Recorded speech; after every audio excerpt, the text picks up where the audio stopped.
Apostoluen eginak liburutik. Sinestedun guztiak bat ziren bihotzez eta gogoz. Eta inork ere ez zuen esaten zeukana berea zuenik, baizik eta dena denena zuten. Apostoluek agirre handiz egiten zuten Jesus jaunaren piztueraren aitormena, eta jendeak oso estimatuak zituen guztiak. Ez zen behar zurik haien artean, izan ere, lurrik edo etxerik zutenek saldu egiten zuten, eta salmentaren ordaina apostoluen esku jartzen zuten, eta bakoitzari behar zuena ematen zitzaion. Jaunak esanak.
San Juan apostoluaren lehenengo minutuetik. Senide maiteak. Jesus Mesias dela sinisten duen orok jainkoengatik jaio da, eta bizi ematen duen jainkoa maite duenak harengatik jaioa ere maite du. Beraz, jainkoa maite badugu, eta haren aginduak betetzen baditugu, badakigu jainkoaren seme-alabak maite ditugula. Izan ere, jainkoa maitatzea haren aginduak betetzea da. Eta haren aginduak ez dira astuna. Jainkoengandik jaio den orok garaitu egiten baitu munduan. Eta hau da munduarengan garaipen ematen duguna. Gure sinesmena. Zein da mundua garaitzen duena Jesus jainkoaren semea dela sinisten duena baizik. Hau da bataio kuraz eta eriotza modolaz etorri zena, Jesu Kristo. Ez uraz bakarrik, uraz eta odolaz baizik. Eta espiritua da honetaz aitormen egiten duena. Espiritua egia baita. Jaunak esana.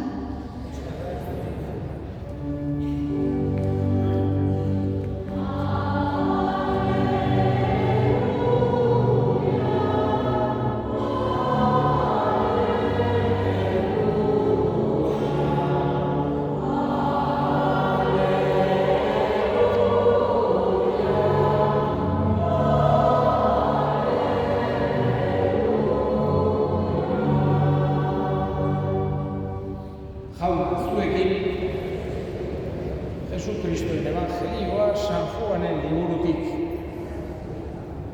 Asteko lehen egunean, ilunabarrean, etxe batean bildurik zeuden ikasleak ateak itxita, juduen beldurrez. Sartu zen Jesus eta herriak jarririk esan zien, bakea zuei, hori esan da, eskuak eta saietsa erakutsi zizkien. Ikasleak pozez betez diren jauna ikustean. Jesusek berriro esan zien, bakea zuei, aitak ni bidali nagoen bezala, nik zuek bidaltzen zaituztet, eta haien gainera arrasa dutaz esan zien, hartzazue Espiritu Santua, zuek pekatuak barkatzen dizkie zuenei, barkatu egingo dizkie jainkoak ere. Zuek barkamena ukatzen diezuenei, ukatu egingo die.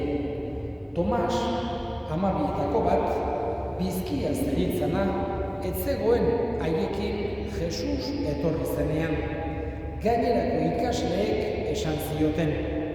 Jauna ikusi dugu, Tomasek erantzun zien. Haren eskuetan hiltze zuloak ikusten ez baditut, nire atzamarra haren hiltze zuloetan eta nire eskua haren saietxean sartzen ez badut, ez dut sinistuko. Handik 8 egunera etxean zeuden berriro ikasleak eta Tomas ere haiekin zen. Sartu zen Jesus, ateak itxirik zeudela eta erdiak jarririk esan zien. Pakea zuei, gero esan zion Tomasi, ekarri atzamarra, begira nire eskuak, ekarri eskua eta sartu nire saietxean, eta ez izan sinisgogo, sinisten baizik. Tomasek erantzun zion, ene jauna eta ene jainkoa. Jesusek esan zion, ikusi nauzulako sinetsi alduzu, zorionekoak ikusi gabe sinisten dutenak. Beste ezaugarri asko ere egin zuen Jesusek ikasleen aurrean, liburu honetan idatzirik ez daudenak. Hauek idatzen dira, sines dezazuen Mesias eta jainkoaren semea dela Jesus, eta sinetsiz, haren izenean bizia izan dezazuen, jaunak esana.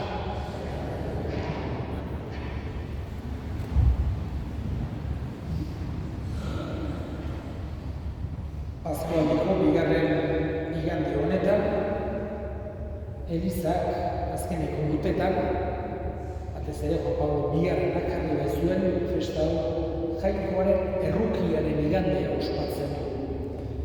Eta urtero, piztuera giro honetan, liturgiak batez ere Jesusek piztu ondoren egin zituen agerraldiak aipatzen dizkigu. Zenbait agerraldi agertzen zaizkigu liburu santuetan, evangeliotan, eta nik esango nuke batez ere Jesusek garbi utzi nahi izan zuela, alde batetik bizirik zegoela, bestetik halako aldaketa bat ere sumatzen da berarengan, hau da, ohartzen gara zenbaitek ez zutela hasieratik ezagutzen.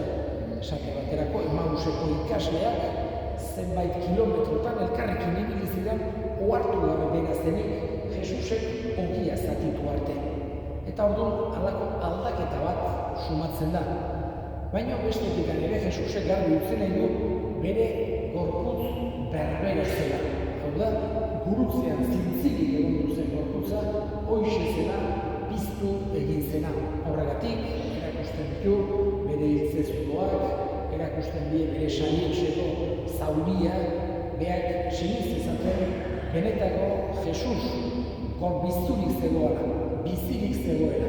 Bere piztuera ez zela bakarra, espiritu bat heldu zela, edo mamu bat baizik eta bere gorputz berbera piztu egin zela hilen artetik. Hoxe da, piztuera ulertzeko modu hori Jesusek garbi utzi nahi izan zuen. Ohartzen gera ere, ikasleek ez zutela denek momentu berean sinistu. Fedea elkartean ospatzen dugu. Fedeak badu dimentsio sozial hori eta elkartzen gera. Mezetan, hemen elizen beste sakramentuak ospatzera, edo zen orazio egin dezakegu elkarrekin. Eta fedea hala bizitzen den komunidadean, elkartean. Baina fedea doai pertsonala da. Jangoikoak gutako bakoitzari pertsonalki ematen dion opari bat da. Eta horregatik bakoitzak bere fede prozesu ezberdin eduki dezake naiz eta gero elkartean ospatu. Hor eta ikusten dugu hori apostoluen artean ere horrela izan duzela. Joanek sinistu zuen aurreneko egunetik. Jesusen irudian bera estaltzeko erabilitako oihalak ikusi zituenarik. Eta gaurko protagonistak, hau da, Tomasek, azken arte ez zuen sinistu da, Jesus ukitu arte ez zuen sinistu bizirik zegoenik.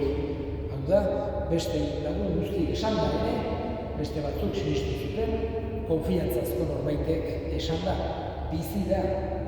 Jesus piztu da, gure jaune, gure artean da, Tomasek esan zuen, nik nire behatzak bere hiltzezuruetan sartu arte ez dut sinistuko. Hau da, Tomas sinis gogorra izan zen, eta ukitu arte ez zuen sinistu. Baina gero, bai, sinistu zuen, eta beste bezala bere bizia eman zuen bere kasuan, Indiaren joan zen.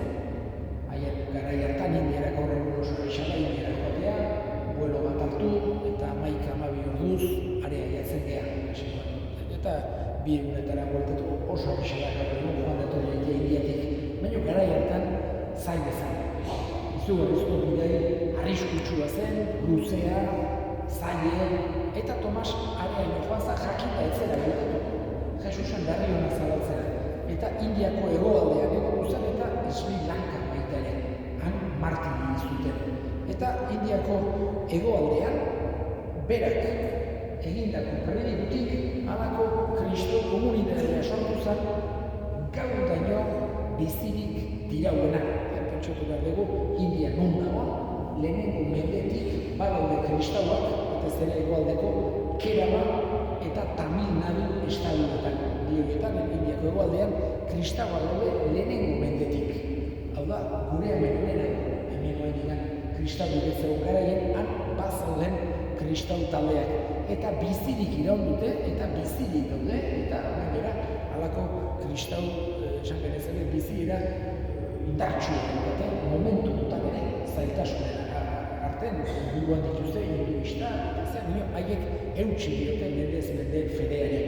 Orduan esan genezake kasik, gehienai kostatu zitzaiona fedea onartzea, hau da, Tomasek, jagoikoak eman zion berari halako doai berezi bat fede hori transmititzeko. Eta horrela ikusten dugu jagoikoaren errukia, gaurkoan ospatzen ari gerana. Jagoikoak ez du barkatzen, ozta barkatuz, ongi dago barkatzen zut, ez, jagoikoak erabat barkatzen. Eta horregatik, Pedrok 3 aldiz ukatu zuen eta Jesusek barkatu ondoren berriz ere konfirmatu zuen bere postuan, bere ondorengo bezala, naiz eta 3 aldiz ukatu. Eta Tomasek ere esan zerarik ene jainua eta ene jainkoa ordu bere barkatu zion eta eman zion fede hori transmititzeko doai berezi bat. Guk ere garbi uki behar dugu hori, jainkoa errukisua dela. Beti barkatzeko prestago dela. Eta nahi duela horrek guregan halako lasaitasuna sortu dezala. Baina nahi dela ere, eta honekin bukatuko dut, guk horrela joka dezagula gure artean. Ez gaitezela besteekin gogorrak eta zorrotzak eta izan, baizik eta gure artean ere errukitsuak izan gaitezela, konprensibioak izan gaitezela, barkatzeko eta barkazioa eskatzeko beti prest egon gaitezela.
itxuriko dena, egiztu hau nire horretaren.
egin ez da burutoiz. Jaiko ahal guztiena, egizu bazko sakramentuetan hartu dugu gaztiak, iraun ez da beti gure bihotzean, Jesu Kristo gatez. Eta, oharra bat, datorren